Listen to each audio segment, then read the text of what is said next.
సినిమాల్లో rebel star Krishnamraju అయితే politics లో పాడి కౌశిక్ రెడ్డి రెబల్ స్టారా? మీరు ఒకప్పుడు అన్నం పెట్టారు, మీరు ఆయనకు బాగా సపోర్ట్ చేశాను అన్నారు. పిసిసి చీఫ్ అవ్వడానికి మీరే కారణం అంటున్నారు. అంటే ఇప్పుడు సీఎం అవడానికి కూడా మీరే కారణం? ఆయనకి లైన్ క్లియర్ చేసి వర్కౌట్ చేసింది నేనే. నేను గిట్ల కాంగ్రెస్ పార్టీలో ఉండుంటే ఇలా ఈ రాష్ట్రానికి ముఖ్యమంత్రి ఉత్తమ్ కుమార్ రెడ్డి గారు అయ్యేటోరు కానీ కాంగ్రెస్ పార్టీ. ఉత్తమ్ కుమార్ రెడ్డి గారు ఒకవేళ సీఎం అయ్యుంటే గనక మీరు కాంగ్రెస్ పార్టీని వీడకపోయేవాళ్ళ? రేవంత్ రెడ్డి గారి జుట్ల నుంచి వెళ్ళినాడు కౌశిక్ రెడ్డి. ఖచ్చితంగా రేవంత్ రెడ్డి గారిని ఆ కుర్చీ నుంచి దింపి గెలిపించకపోతే ఆత్మహత్య చేసుకుంటానన్నారు. ఈ మంగళసూత్రం ఉంచుతారా తెంపుతారా అన్నది వారి సతీమనే కాదా? ఆత్మహత్య చేసుకుంటానని అనడం వల్లే గెలిచారని ఆరోపణ. అయితే మిమ్మల్ని నమ్మి ఓట్లు వేసినటువంటి ప్రజలకు ఇప్పటివరకు మీరు ఏం చేశారు? వీణవంక ఘటనకు సంబంధించి మీరు ఏం క్లారిటీ ఇవ్వదలుచుకున్నారు? కరీంనగర్ సిపి గారు, హుజరాబాద్ ఏసీపీ గారు, జమ్మికుంట రూరల్ సిఏ గారు ఇలా కాంగ్రెస్ కండువాలు కప్పుకొని పనిచేస్తూ ఉన్నారు. రేపు బీఆర్ఎస్ పార్టీ అధికారంకి వచ్చిన తర్వాత వీళ్ళకి ఖచ్చితంగా ట్రైనింగ్ క్లాసులు ఇప్పిస్తా. ఏ కారీ దగ్గర నుంచి డబ్బులు వసూలు చేస్తున్నారు, వీళ్ళ ఏజెంట్లు ఎవరు, వీళ్ళకి డబ్బులు ఎవరెవరు ఇస్తున్నారు. అయితే ఈటెల రాజేందర్ మళ్ళీ బీఆర్ఎస్ లోకి వస్తారని చెప్పేసి కొన్ని వార్తలు వస్తున్నాయి. మరి పొన్నం ప్రభాకర్ డస్ట్ మాఫియాతో 1000 కోట్లు స్కామ్ జరిగిందని కొల్లగొట్టారని చెప్పేసి అన్నారు. తర్వాత దాన్ని వదిలేశారు. ఎందుకు మీకు దాంట్లో ఏమైనా వాటా? నాకు వాటా వచ్చుడేది, మీరు గమ్మత్ మాట్లాడతారు. కాంగ్రెస్ నుంచి మళ్ళీ మీకు ఆఫర్ రాలేదా? వచ్చినా మీరు రిజెక్ట్ చేశారా? నేనే రేవంత్ రెడ్డి కంటే బెటర్ లీడర్ అని నేను అనుకుంటున్నా. నేను రేవంత్ రెడ్డి కింద పనిచేయడం ఏంది? అండ్ అద్దంకి దయాకర్, బల్మూరి వెంకట్, వీరి మాటల వెనక అంతరార్థం ఏంటి? అరే వాళ్ళు అసలు చాలా చిన్న పిల్లగాలు, వాళ్ళ గురించి నేను మాట్లాడు, నా స్థాయి కాదు, నేను వాళ్ళ గురించి మాట్లాడవచ్చు. అరికెపూడి గాంధీ గారి ఇంటికి వెళ్ళడం, మీ ఛాలెంజెస్ ఇవన్నీ ఉండే కదా. తర్వాత ఆయన ఈ హైట్ డ్రామా సెన్సేషన్ క్రియేట్ అయింది. రేపు రివర్స్ రిటర్న్ గిఫ్ట్ అనేది గ్యారంటీగా టీఆర్ఎస్ గవర్నమెంట్ వచ్చినాక. సో ఆ రిటర్న్ గిఫ్ట్ ఎవరెవరికి ఉండొచ్చు? నమస్తే, నేను యోగిత. Welcome to సత్యాగ్రహి. ఈరోజు మనతో ఉన్నారు హుజురాబాద్ ఎమ్మెల్యే, తెలంగాణ రాజకీయాల్లో చర్చనీయాంశం అవుతున్నటువంటి నాయకుడు పాడి కౌశిక్ రెడ్డి గారు. మరి ఆయన రాజకీయ ప్రయాణం నుంచి తాజా వివాదాల వరకు కూడా ప్రతి అంశం మీద ఓపెన్గా మాట్లాడడానికి సిద్ధంగా ఉన్నారు ఆయన. ఈరోజు మన స్టూడియోలో ఉన్నారు. నమస్తే కౌశిక్ రెడ్డి గారు. నమస్కారం. సో బాగున్నారా? బాగున్నాను. ఎప్పుడు చాలా సెన్సేషనల్గా ఉంటూ ఉంటారు. మీరు అసెంబ్లీ లోపల ఎట్లా ఉంటారో, సోషల్ మీడియా పరంగా కావచ్చు, యూట్యూబ్లలో కావచ్చు, మీ వ్యూస్ బాగా మిలియన్లు దాటుతూ ఉంటాయి. ఏంటి అసలు? అంటే సినిమాల్లో రెబల్ స్టార్ కృష్ణంరాజు అయితే విడిగా పాలిటిక్స్లో పాడి కౌశిక్ రెడ్డి రెబల్ స్టారా? రెబల్ స్టార్ అని కాదు, నీకు ఒకటి హానెస్ట్గా చెప్తున్నా యోగిత, రేవంత్ రెడ్డి గారు మంచిగున్న తెలంగాణని ఆగం చేసిండు. ఇవాళ కేసీఆర్ గారు ఇవాళ ఎట్లున్న తెలంగాణని అద్భుతంగా తయారు చేసిన తర్వాత ఈయన ఫాల్స్ ప్రామిసెస్ ఇచ్చి, ఆయన 6 గ్యారెంటీలు కావచ్చు, 420 హామీలు కావచ్చు ఇచ్చి ఈ తెలంగాణ రాష్ట్రంలో ఉన్న రైతాంగాన్ని ఆగం చేస్తుండు, తెలంగాణ రాష్ట్రంలో ఉన్న యువకులను ఆగం చేస్తుండు, తెలంగాణ రాష్ట్రంలో ఉన్న మహిళలను ఆగం చేస్తున్నాడు, ఇలా తెలంగాణ రాష్ట్రంలో ఉన్న ఆటో కార్మికులను ఆగం చేస్తుండు. ప్రతి ఒక్కరికి కూడా ఇలా ఆశ పెట్టి ఆగమాగం చేసిండు తెలంగాణని రేవంత్ రెడ్డి గారు. ఈ అన్యాయాన్ని ప్రశ్నించడానికే ఇలా కేసీఆర్ గారి పక్షాన మేము నిలబడి గట్టిగా ఉంటున్నామని చెప్పి సందర్భంగా తెలియజేస్తాం. అసలు మీకు రేవంత్ రెడ్డికి ఎక్కడ చెడింది? అంటే మీరు ఒకప్పుడు అన్నం పెట్టారు, మీరు ఆయనకు బాగా సపోర్ట్ చేశాను అన్నారు. అసలు ఒక్కసారి ఆ విషయాలన్నీ రివైండ్ చేసుకోండి. ఎక్కడ ఆయనకు మీరు ఏ రకంగా సపోర్ట్ చేశారు? పిసిసి చీఫ్ అవ్వడానికి మీరే కారణం అంటున్నారు. అంటే ఇప్పుడు సీఎం అవడానికి కూడా మీరే కారణమా? మీకు క్లియర్గా చెప్తున్నాను యోగిత గారు, నేను ఇంతకుముందు చెప్పినా ఇప్పుడు చెప్తున్నా.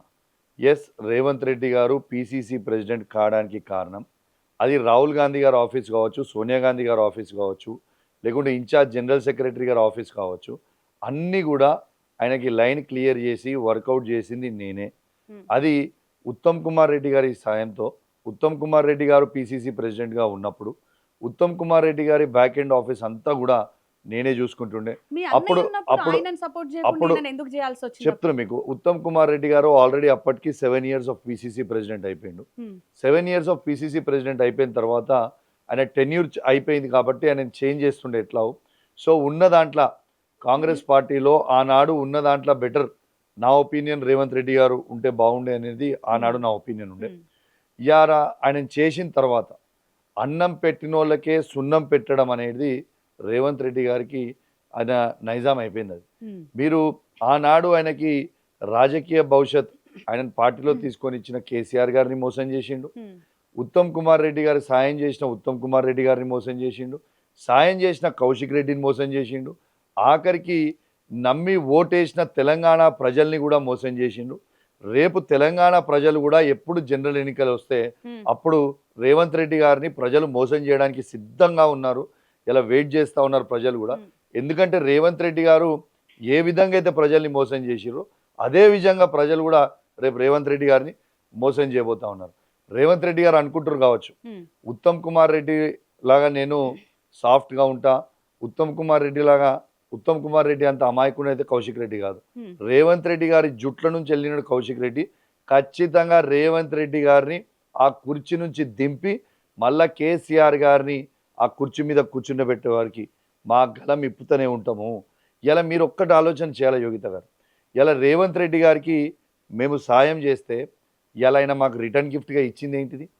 ఇలా మా క్యారెక్టర్ అసాసినేషన్ చేయడం, ఇలా మా మీద కేసులు పెట్టడం, మా కుటుంబాలను ఇబ్బంది పెట్టడం, మమ్మల్ని ఇబ్బంది పెట్టడం, ఎన్ని ఇబ్బందులు పెట్టినా ఎన్ని చేసినా రేవంత్ రెడ్డి గారిని కుర్చీ దించే వారికి ఊరుకునే ప్రసక్తి లేదు. రేవంత్ రెడ్డి గారు అనుకుంటున్నారు కావచ్చు కౌశిక్ రెడ్డి ఉత్తమ్ కుమార్ రెడ్డి లాగా సాఫ్ట్ ఉంటారని. ఎట్టు పరిస్థితుల్లో సాఫ్ట్ ఉండే ప్రసక్తే ఉండదు. రేవంత్ రెడ్డి గారి జుట్టుల నుంచి వెళ్ళిన లాగానే you just wait and watch Yogitha గారు. రేపు కేసీఆర్ గారు మళ్ళీ ఈ రాష్ట్రానికి ముఖ్యమంత్రి అయ్యే వారికి రేవంత్ రెడ్డి గారిని కుర్చీ దించే వారికి ఖచ్చితంగా పోరాడుతూనే ఉంటాం. అప్పటి వరకు కేసీఆర్ గారిని విమర్శించినటువంటి మీకు సడన్ గా ఆయన దేవుడిలా ఎట్లా మారారు? కాంగ్రెస్ లో ఉన్న మీరు ఉన్నట్టుండి బీఆర్ఎస్ మీద మీకు అంత ప్రేమ ఎట్లా వచ్చింది? ఏం జరిగింది? మీకు ఒక్కటే మీకు చెప్తున్నా, నేను ఏనాడు కూడా కేసీఆర్ గారిని విమర్శించలే. నేను కాంగ్రెస్ పార్టీలో ఉన్నా, నేను కేసీఆర్ గారిని విమర్శించలేదు. మా హుజరాబాద్ నియోజకవర్గంలో నేను ఈటల రాజేందర్ గారిని మాత్రమే విమర్శించేది. అయితే కాంగ్రెస్ లో సీట్ రాలేదని కాదు, నేను అప్పటికే 2018లో నేను 62,000 ఓట్లు నాకు కాంగ్రెస్ పార్టీ బీఫామ్ మీద ఆనాడు వచ్చింది. రేవంత్ రెడ్డి గారు ఈటల రాజేందర్ గారికి 25 కోట్ల రూపాయలకి అమ్ముడుపోయిన తర్వాత ఇలా ఈటల రాజేందర్ గారు గెలుస్తారని, రేవంత్ రెడ్డి గారు ఒక పార్టీ అధ్యక్షుడిగా ఉండుకుంటూ బీజేపీ క్యాండిడేట్ అయిన ఈటల రాజేందర్ గారు గెలుస్తారని చెప్పిన తర్వాత నా గొంతు కోయాలని రేవంత్ రెడ్డి గారు అనుకున్నప్పుడు ఆయన ఎప్పుడైతే మమ్మల్ని మోసం చేద్దామని ఆయన డిసైడ్ అయ్యిండో, ఇక ఆనాడు నుంచి ఇక కాంగ్రెస్ పార్టీలు ఉంటే వేస్ట్. రేవంత్ రెడ్డి చాలా క్రిమినల్గా ఆలోచించిండు యోగిత గారు.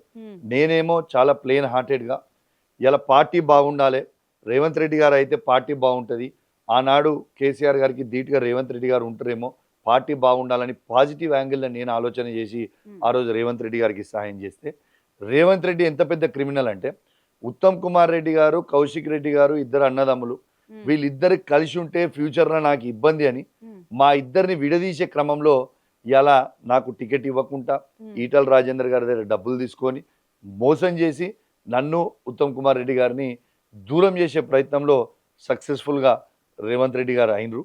ఇలా ఉత్తమ్ కుమార్ రెడ్డి గారు ఇలా వాస్తవంగా చెప్తున్నా, నేను గిట్లా కాంగ్రెస్ పార్టీలో ఉండుంటే ఇలా ఈ రాష్ట్రానికి ముఖ్యమంత్రి ఉత్తమ్ కుమార్ రెడ్డి గారు అయ్యేటోరు కానీ కాంగ్రెస్ పార్టీ నుంచి రేవంత్ రెడ్డి గారు హరిగిజ్ కాకపోతుండే. ఇది రేవంత్ రెడ్డి గారికి ఇది రేవంత్ రెడ్డి గారికి బాగా తెలుసు.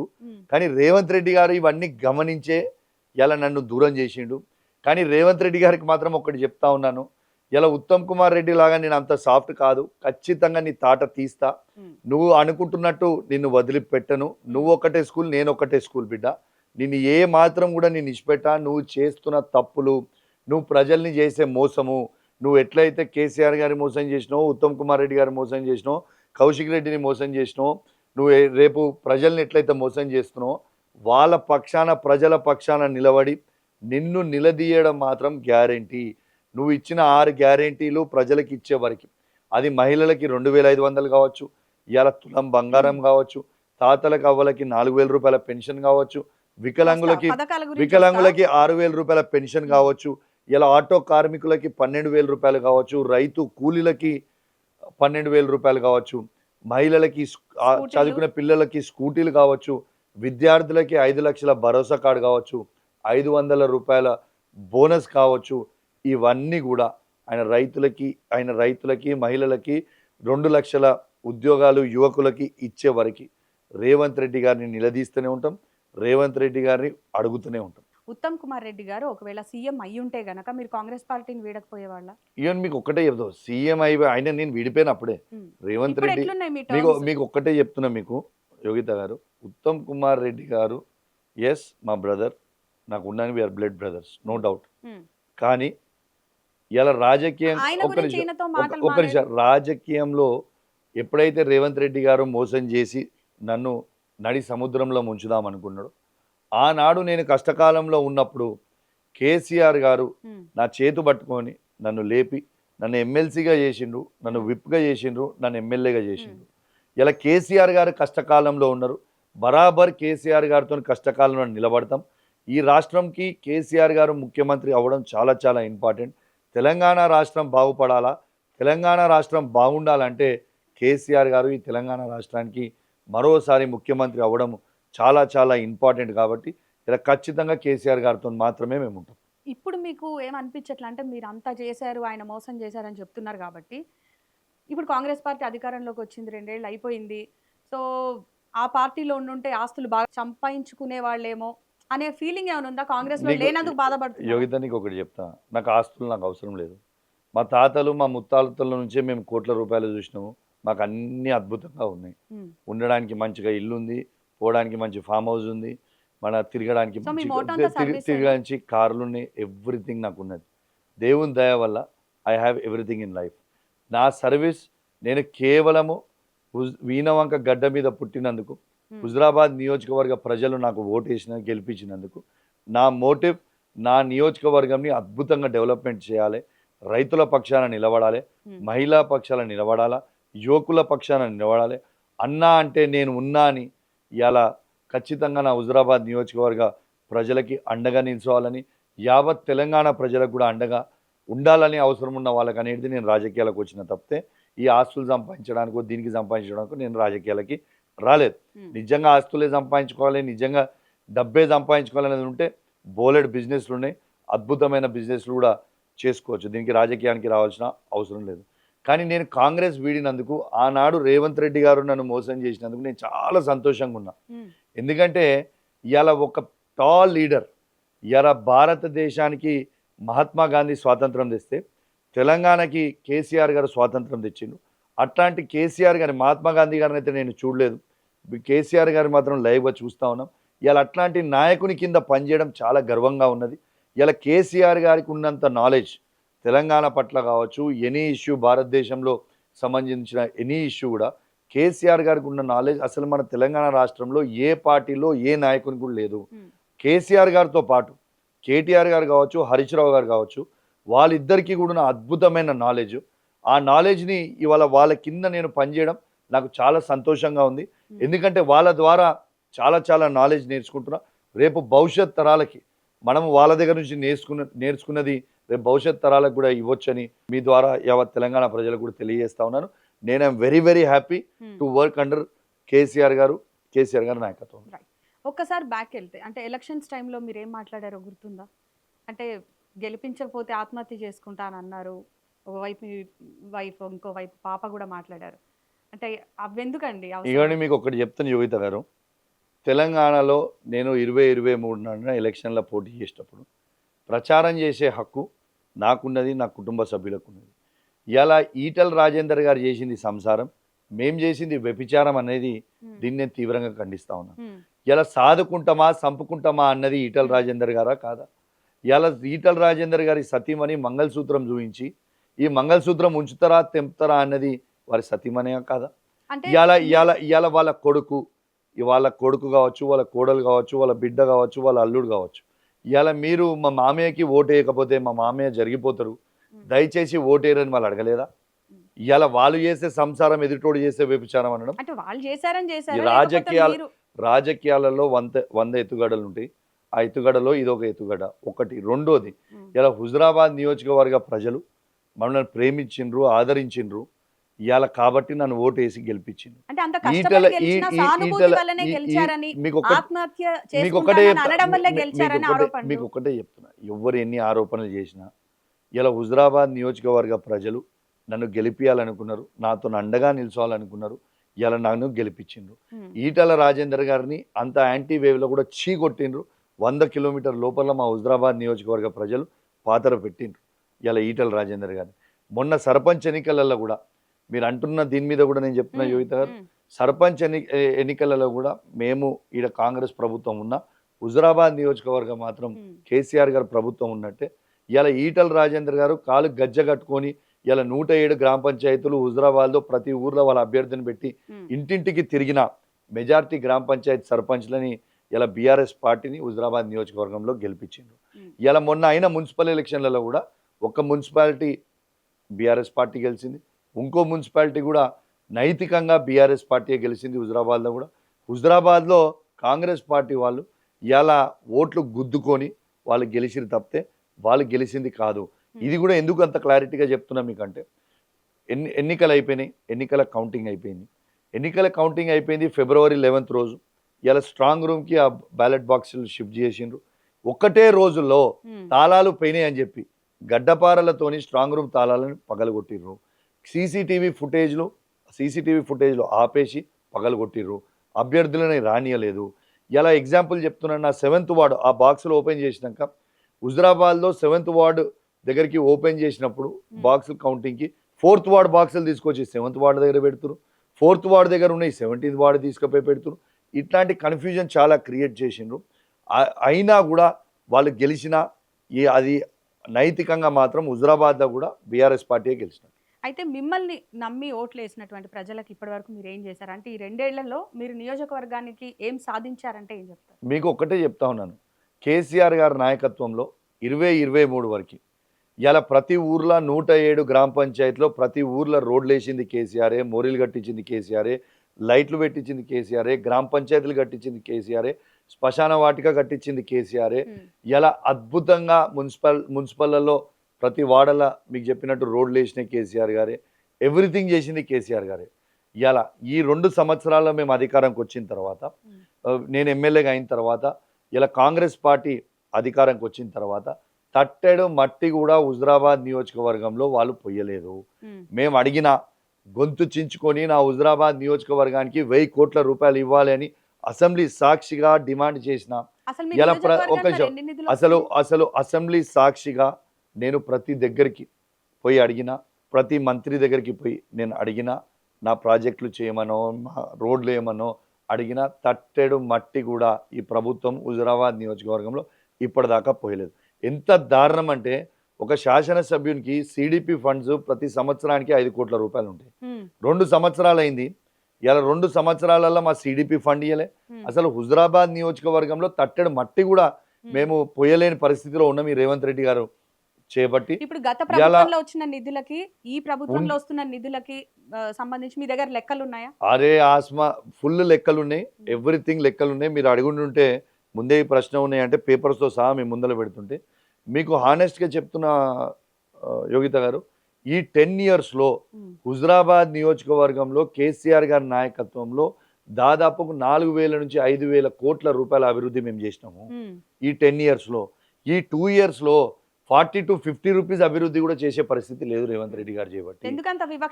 ఇలా రేవంత్ రెడ్డి గారిని అడగాలి ఈ ప్రశ్న. రేవంత్ రెడ్డి గారిని మేము అడిగితే దీని మీద జవాబు ఉండదు, దీని మీద రిప్లై ఉండరు.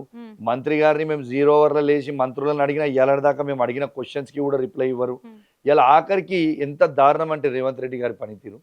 కేసీఆర్ గారు దళితులు చాలా గొప్పగా ఉండాలని దళిత బంధు అనే ఒక పైలట్ ప్రాజెక్ట్ ని నా హుజురాబాద్ నియోజకవర్గంలో స్టార్ట్ చేసిన ఒక నిమిషం, దళిత బంధు ఇలా వాళ్ళు ఆపడానికి చాలా చాలా బాధాకరం. ఇలా హుజురాబాద్లో ఇలా విచిత్రంగా మాట్లాడుతారు కాంగ్రెస్ వాళ్ళు.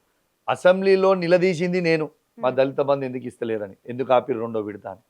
ఇలా హుజురాబాద్లో ధర్నా చేసింది నేను, దళితుల పక్షాన నేను ధర్నా చేస్తే మా మీద కేసులు పెట్టింది పోయిదే గవర్నమెంట్ రేవంత్ రెడ్డి గారు.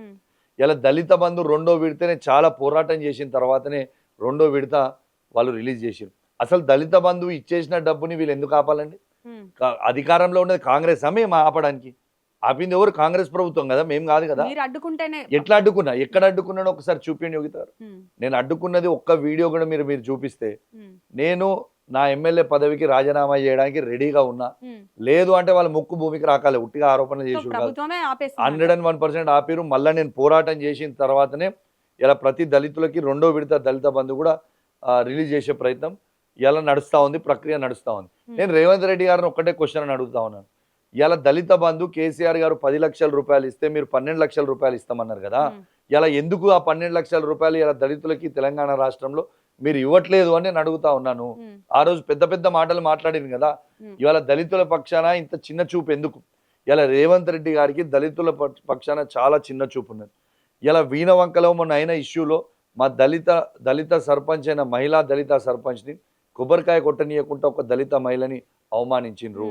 ఇలా నిన్నగాక మొన్న ఓ 2-3 డేస్ బ్యాక్ ఒక దళిత మాజీ శాసనసభ్యుడు, మాజీ పార్లమెంట్ సభ్యుడైన బాల్కా సుమన్ గారి మీద అన్యాయంగా కేసులు పెట్టి ఇలా జైల్లో పెట్టిర్రు.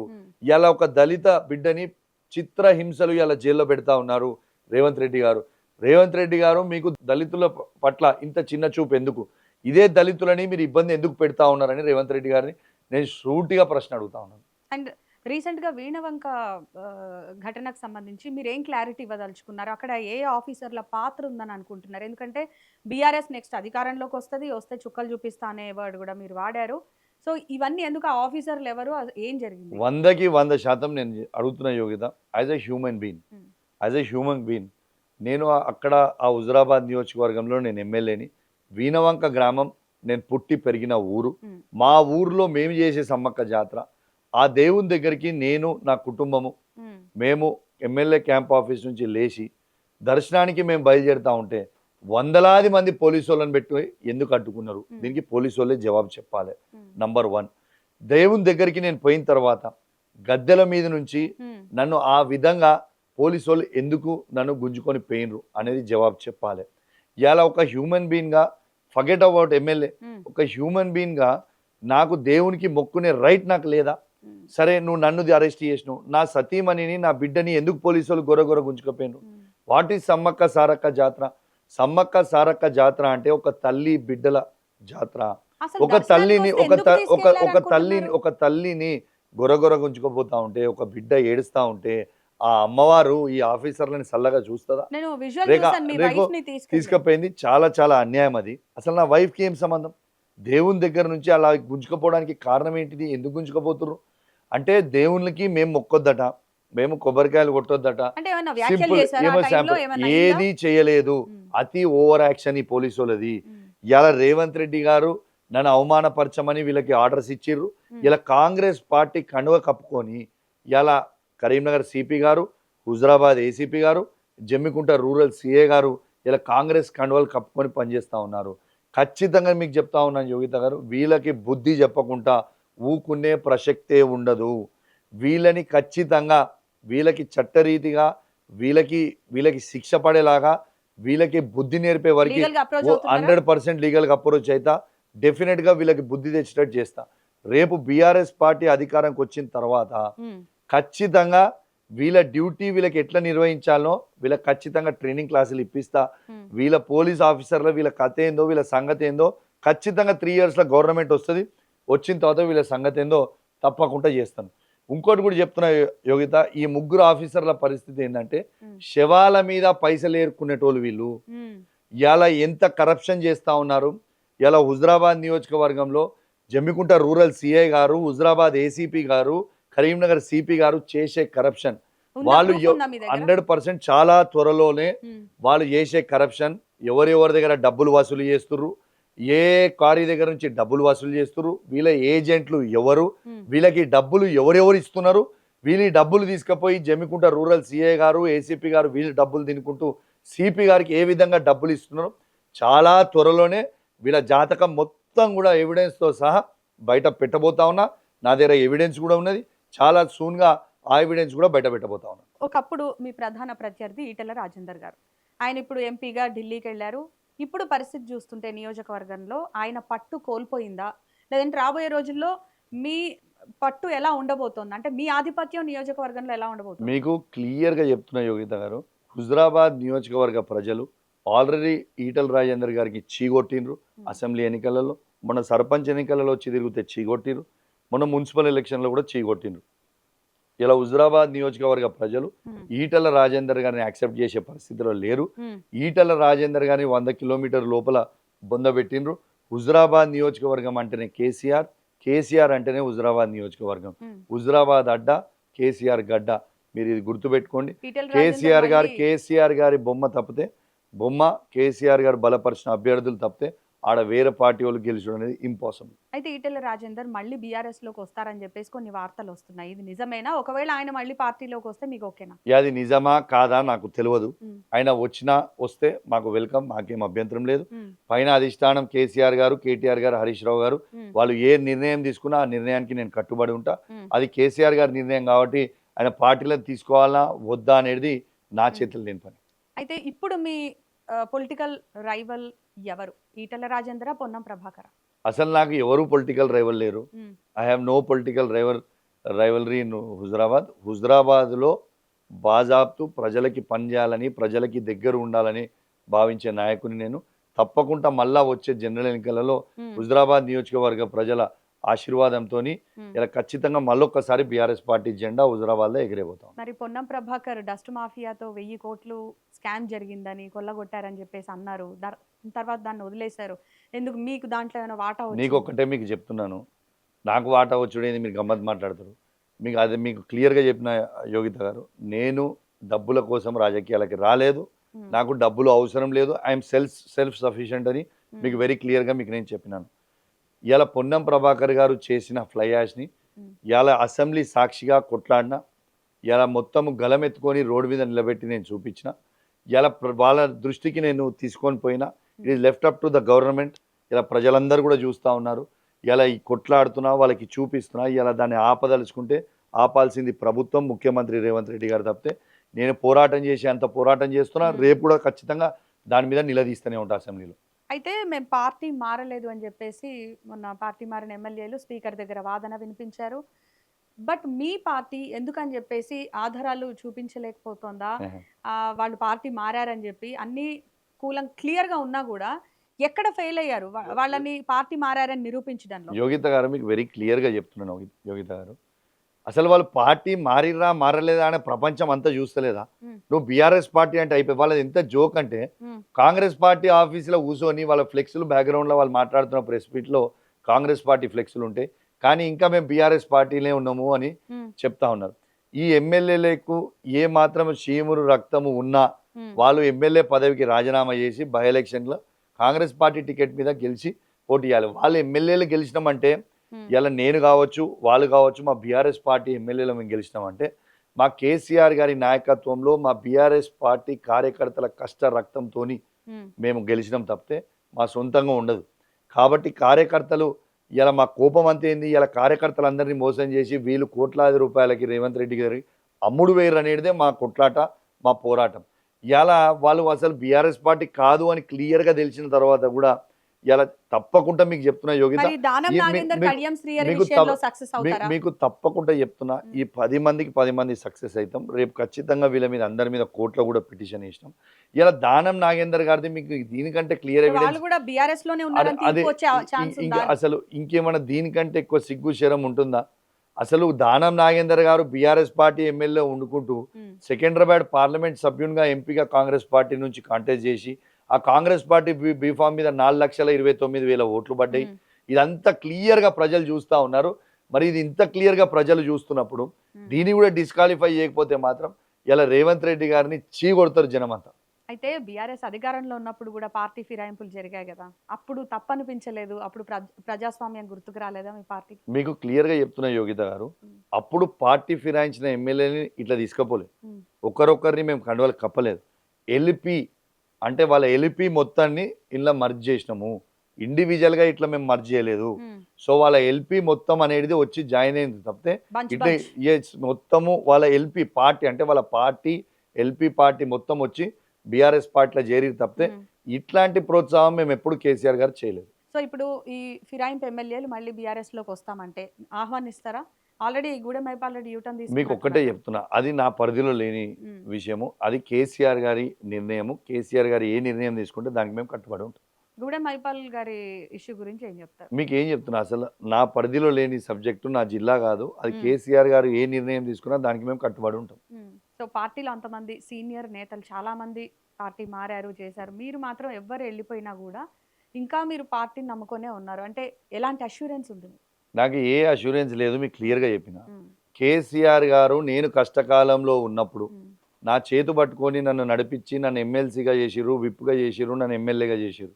ఇలా కేసీఆర్ గారు కష్టకాలంలో ఉన్నారు కాబట్టి మ్మ్. ఇలా కేసీఆర్ గారి కోసం ముందర నిలబడి మేము కొట్లాడుతూ ఉన్నాం. మళ్ళా కేసీఆర్ గారిని తీసుకొచ్చి ముఖ్యమంత్రి పీఠం మీద కూర్చోబెట్టుకునే వారికి అదే మా లక్ష్యం. ఈ తెలంగాణ బాగుండాలంటే కేసీఆర్ గారు ఈ తెలంగాణ రాష్ట్రానికి ముఖ్యమంత్రి అవ్వాలి. ఖచ్చితంగా కేసీఆర్ గారు ముఖ్యమంత్రి అయ్యే వరకు కేసీఆర్ గారితో ఉంటాం, కేసీఆర్ గారి కుటుంబ సభ్యులతో ఉంటాం. మ్మ్. ఖచ్చితంగా కేసీఆర్ గారి కోసం పోరాడతాం. సో మీరు పెంచిన దూకుడు చూస్తుంటే కాంగ్రెస్ నుంచి మళ్ళీ మీకు ఆఫర్ రాలేదా? వచ్చినా మీరు రిజెక్ట్ చేశారా? వాళ్ళు టీఆర్ఎస్ ని నమ్ముకొనే ఉండడానికి మీకు కారణం? ఒక్కటే చెప్తున్నా యోగిత, నాకు ఆఫర్లు ఇచ్చేంత దమ్ము ధైర్యం వాళ్ళు ఎవరికి ఉండదు. మ్మ్. వాళ్ళ ఆఫర్లు ఇచ్చిన రిటర్న్ ఆఫర్ వాళ్ళకి నేను పెడతా ఇస్తే తప్పే ఇస్తే మీరే నేనే ఇయ్యాలంటారా? ఇస్తే ఆఫర్ వాళ్ళకి, కానీ మ్మ్. వాళ్ళు నాకు ఇచ్చే ఆఫర్ అంత సినిమా వాళ్ళకి లేదు. మ్మ్. వాళ్ళు పిలిచినా నేను పోను. ఎందుకు నేను పోను మీకు ఒకటి క్లియర్గా చెప్తున్నా. నేనే రేవంత్ రెడ్డి కంటే బెటర్ లీడర్ అని నేను అనుకుంటున్నా. మ్మ్. నా దాంట్లో నేనే రేవంత్ రెడ్డి కంటే బెటర్ లీడర్. నేను రేవంత్ రెడ్డి కింద పనిచేయడం ఏంది? ఈ తెలంగాణ రాష్ట్రం బాగుండాలంటే మ్మ్. కేసీఆర్ గారు, కేటీఆర్ గారు, హరీష్ రావు గారి కింద పనిచేయడమే నాకు ఇష్టము. కాబట్టి వాళ్ళతోనే మేము ఉంటాము. ఖచ్చితంగా మా ప్రాణం పోయినా మంచిదే, కానీ పార్టీ మాత్రం ఇష్టపెట్టేది ఉండదు. అయితే కేసీఆర్ గారు పెద్దగా బయటికి రావట్లేదు, దీనివల్ల క్యాడర్లో కొంచెం ధైర్యం తగ్గుతోందన్న వాదన వినిపిస్తుంది. ఒక యువ నాయకుడిగా మీరు దీన్ని ఎట్లా చూస్తారు? మీకు ఒక్కటే చెప్తున్నా, కేసీఆర్ గారు రానికే సమయం టైం ఉన్నది. మ్మ్. కేసీఆర్ గారు రావాల్సిన అవసరం లేదు. మీకు ఇంతకుముందే చెప్పిన కదా మ్మ్. యోగిత గారు, మ్మ్. రేవంత్ రెడ్డి గారికి కౌశిక్ రెడ్డి సరిపోతుంది. కేసీఆర్, కేటీఆర్, హరీష్ రావు అవసరం లేదు. కేసీఆర్ గారు వచ్చే టైంలో వస్తారు. కేసీఆర్ గారు అడుగు బయట పెట్టినప్పుడు ఆయన ఇది తెలంగాణ రాష్ట్రంలో ఒక పిడుగైతుంది. మ్మ్. గుర్తుపెట్టుకోండి, ఒక సునామీ, మ్మ్. మీరు సునామీ లాగా వేవ్ క్రియేట్ అవుతుంది.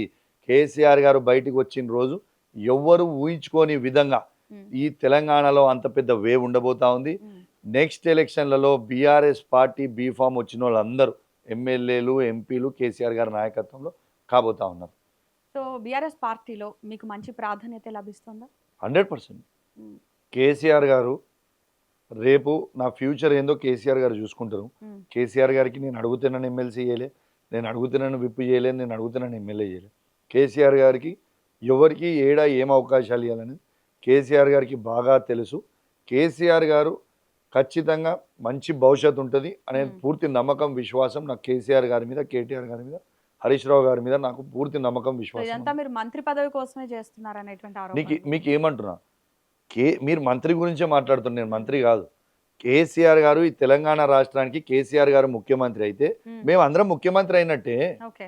ఇలా కేసీఆర్ గారిని కూర్చోబెట్టిన తర్వాత ముఖ్యమంత్రి పదవిలో మేమందరం కూడా ముఖ్యమంత్రి అయినట్టే. ఈ రాష్ట్రంలో ఇలా మంత్రి పదవియో అదో ఇదో కాదు. మాకు ఈ తెలంగాణ రాష్ట్రంలో మా తెలంగాణలో ఉన్న రైతులు అద్భుతంగా ఉండాలి, తెలంగాణలో ఉన్న మహిళలు అద్భుతంగా ఉండాలి, తెలంగాణలో ఉన్న యువకులు అద్భుతంగా ఉండాలి, తెలంగాణలో ఉన్న తాతలు అవ్వలు అద్భుతంగా ఉండాలనేదే మా ఆకాంక్ష, మా లక్ష్యం. కేసీఆర్ గారిని అందుకే మళ్ళీ వాపసు తీసుకురావాలని మేము అనుకుంటా ఉన్నాం. సో కాంగ్రెస్ పార్టీ వచ్చిన తర్వాత అభివృద్ధి కుంటుపడిందని చెప్పి విమర్శిస్తున్నారు కదా. సో గత ప్రభుత్వానికి ఇప్పటి ప్రభుత్వానికి మధ్య మీరు అబ్జర్వ్ చేసినటువంటి విషయం మీకు క్లియర్గా చెప్తా ఇప్పుడు యోగిత గారు, కేసీఆర్ గారు ఉన్నప్పుడు ఏ ఒక్క నాడన్నా ఏ ఒక్క సీజన్ కన్నా రైతు బంధు పడకుండా ఉన్నది ఆ రైతులకి. ఆనాడు రైతు బంధు పడ్డది. ఇలా కేసీఆర్ గారు ఉన్నప్పుడు రైతు బంధు పడ్డది. రేవంత్ రెడ్డి గారు రాగానే రైతు బంధు బంద్ అయింది. ఇలా కేసీఆర్ గారు ఉన్నప్పుడు అద్భుతమైన 24 గంటల ఫ్రీ కరెంట్ వచ్చేది. ఇలా రైతులకి ఇలా 24 గంటల ఫ్రీ కరెంట్ రావట్లేదు. కేసీఆర్ గారు ఉన్నప్పుడు ఒక్కరోజు కూడా యూరియా బస్తాకి ప్రాబ్లం రాలేదు. ఇలా రేవంత్ రెడ్డి గారు వచ్చినప్పుడు ప్రతి యూరియా బస్తాకి ఇలా ఇబ్బంది అవుతూ ఉంది. ఇలా కేసీఆర్ గారు ఉన్నప్పుడు పంట పండించిన రైతు ప్రతి గింజని కేసీఆర్ గారు కొనేది. ఇలా అంశాలతో వీళ్ళు కొంటా ఉన్నారు. ఇలా కేసీఆర్ గారు ఉన్నప్పుడు ఏ రోజు కూడా ఇబ్బంది కాకుండా కళ్యాణ లక్ష్మి పథకం 1,116 రూపాయలు కేసీఆర్ గారు ఇచ్చేది. ఇవాళ ఎట్లున్నదో మీరు చూస్తూ ఉన్నారు. కేసీఆర్ గారు ఉన్నప్పుడు ఇలా కేసీఆర్ కిట్లు వచ్చేటి, న్యూట్రిషన్ కిట్లు వచ్చేది.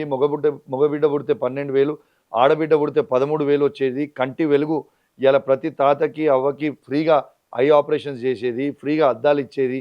అవి బంద్ చేసిండ్రు. ఇవాళ తులం బంగారం ఇస్తామన్నారు, తులం బంగారం ఇస్తలేరు. ఇలా కేసీఆర్ గారు ఉన్నప్పుడు ఇచ్చిన పథకాలు కూడా ఇయ్యనిక వీళ్ళకి చేతనైతే లేదు. ఇలా కేసీఆర్ గారు ఉన్నప్పుడు కేసీఆర్ గారు తాతలకి అవ్వలకి 200 రూపాయల పెన్షన్ 2000 చేసింది కేసీఆర్ గారు కాదా?